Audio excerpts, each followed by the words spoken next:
Well, throughout our lives, the color pink has been symbolic. Since the day you were born and that little pink cap was placed upon your head, the color partly defined who you were and who you felt you could or could not become. Well, we've come a long way, baby. Pink magazine is empowering today's woman, a woman who's embracing her femininity along with her strength, power, and passion. Here to tell us more is CEO and co-founder Cynthia Good. Hi, Cynthia. Hi, Danielle. Thanks so much for having me on your great show. Well, thank you so much for being with us this morning. And it's true, pink really is a symbolic color. What does pink mean to you? Well, to me, it means a lot of things. It means a lot of fabulous things. I think in days past, women who were professionals and wanted to succeed in business were a little bit embarrassed about that feminine part of themselves. And they wouldn't even wear pink to the office. They'd stay away from pink in the office. I got one letter, the first issue we were out, and they said, I hide that feminine part of myself. I reserve it for the lining of my suits.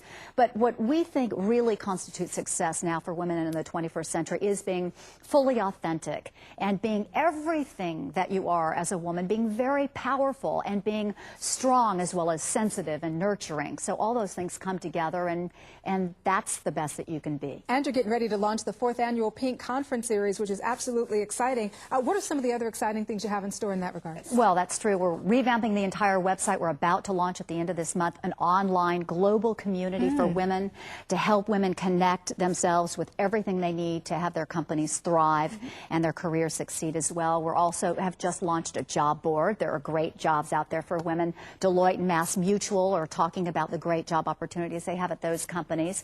And then, of course, our event series, which is about to kick off. Getting ready to launch the 4th annual Pink Conference Series. Exciting stuff, huh? It's going to be really great. We're bringing in women from across the country, the most influential women in business, starting off in Chicago on the 24th, and then we'll be in New York City on October 1st. Great women. The women in the room in Chicago, we've got the CMO of McDonald's, Mary Dillon, amazing, big stuff. CFO of the Home Depot, Candace Bushnell, who wrote Sex and the City. Sex and the City. The head of the Playboy magazine, Christy Hefner. I mean, all these women in the same room. It's going to be really exciting. Do you often think about this? Because I know I do. When I see successful women, I often wonder, what binds them? What traits do successful women have that set them apart and allow them to achieve those levels in business? Well, you'll hear a lot about that at the conferences, but absolutely you're right. There are similar traits that all women who are successful have. They have these things in common. They are very optimistic.